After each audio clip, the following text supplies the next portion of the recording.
Hello and welcome back to SF, a Giants recap. And the Giants, they beat the Brewers today 4-2 thanks to awesome pitching by Logan Webb. And the offense, they did just enough to get the win. So that's what we're going to go over in today's recap. Make sure to subscribe and like if you do end up enjoying. But the Giants offense today, they were able to put up 4 runs later in the game because they struggled at first.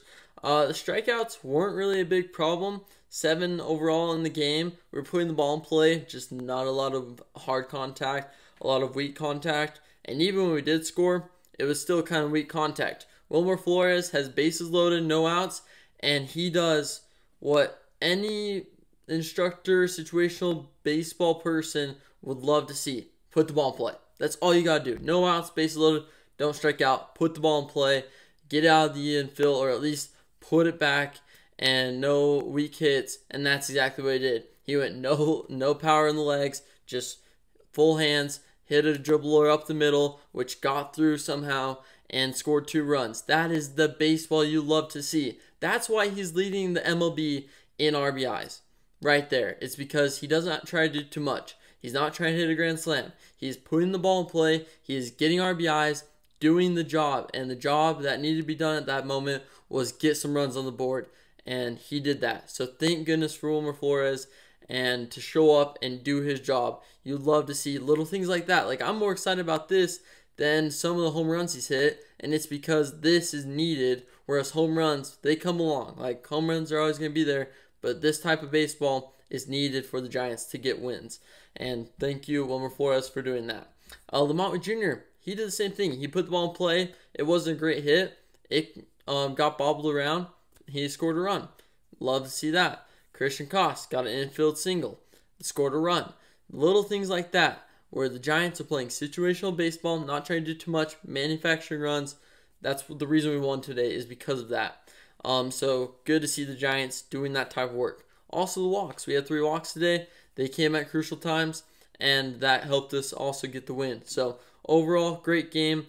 Jung Lee, 3 hits today. He continues to rake. He's done so well. Just nice, compact, level swing, and he gets the job done. So Jung Lee has continued to be one of the best players on this team, batting .333. That's easily the best on the team, and he continues to be phenomenal. Logan Webb, for the pitching side of today's game, he went 6 1/3, allowing only 6 hits. He got 6 strikeouts, did walk 3, but allowed no runs. He was able to maintain this game, keep it under control. He allowed some runners here and there, but was able to get out of it, stay controlled, and not let anything get out of the way. Because we've seen in the past, the only thing that can beat Logan Webb is bad innings. He never really has a bad start, he has bad innings. And today, he eliminated those by staying in control. Like, if something doesn't go his way, he kept it. It was just fine. He went back to the basics, kept everything simple, getting that curveball working with the sinker running in. The two is a deadly combo. He's continued to do that all year, and it impresses. It's good. And then after he went out, Eric Miller, he came in. He got 2 outs. Good to see him show up and do well. Same with Tyler Rogers. He came in, gave us an inning relief.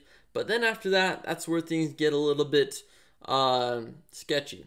Ryan Walker gets in. He allows 2 runs on 3 hits and a hit by pitch, and only got 1 strikeout. I don't know what's wrong with Ryan Walker. I think it's just his confidence isn't there, number 1. Number 2, the pitch mix isn't great right now.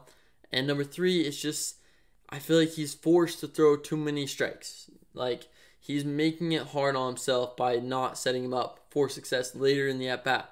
Instead of attacking the zone, he then just kind of has a little bit of lack of control and command, moves around the zone, and then all of a sudden you're 3-1, 3-2, and who has the advantage? The hitter.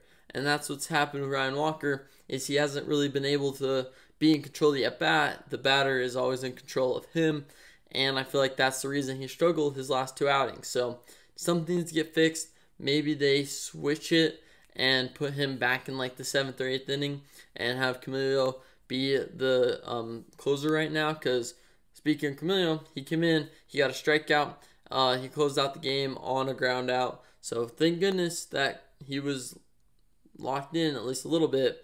But Camilo needs to up the focus. Ryan Walker needs to up the mechanics and up the approach. So I think if you have those two things working on with Ryan Walker, and then you have the focus and mental aspect of the game, because Camilo Duvall just never seems to be in the game.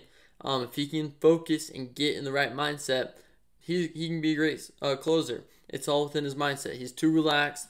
Mr. Tranquilo, it's like, go out there, be focused, get the job done, know your surroundings, and to me, it's cooler if you go out there and you're dialed in than if you're Mr. Relaxed. Get the job done. So that's what I asked of both of them. Hopefully it can improve. Right now it's only April, so we got some time, but it needs to happen sooner than later. So that'll do it for today's recap. Thank you so much for watching. Please subscribe, and I'll see you next time for a new SF Giants recap video.